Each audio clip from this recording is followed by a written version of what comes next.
प्रदीप्त कुमार कर जड़े सीनियर सिटीजन जयनारायण मिश्र जो मंतव्य देते ओडिशा मिसिक आम भूल कलु यहाँ बड़ दुखदायक और लज्जाकर विषय कारण जयनारायण मिश्र होती जड़े पुरुखा एवं अभिज्ञ राजनीतिज्ञ से यही प्रकार जो मंतव्य देले प्रत्येक ओडिया को हृदय को निश्चित भाव छुई बड़ दुख अनुभव कर समस्ते जयनारायण मिश्र एत दिन राजनीति करी से पश्चिम ओडिशार कौन विकास कर गोटे दिन भी किसी 5 पैसार काम भी करना खाली राजनीति करी लोक को बोई भोट देती छड़ा किसी काम करना यहाँ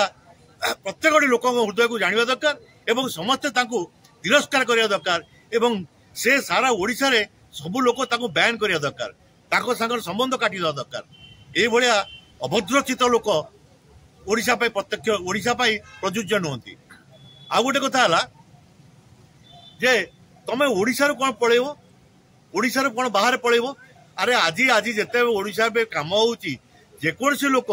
राज्य सरकार गणती से सारा ओडिशा पे काम करती ये पश्चिम ओडिशा विकास परिषद पश्चिम ओडिशा विकास परिषद रे आज पर्यंत गोटे लोक जे डॉक्टर निरंजन पंडा थिले x vice chancellor Sambalpur university तांको छडा आउ केही कोनसी काम करना मु प्रत्येक बार एटा जानिची कारण मु 18 वर्ष संबलपुर थी मुझे तन तन कर समस्त अनुधान कर देखी कौन जो विकास परिषद किसी काम हुए ना विकास परिषद निहाती बंद हुआ उचित ता छड़ा ये जो लज्जाकर मंतव्य देते जयनारायण मिश्र सारा ओडिशा लोक बैन करवा उचित।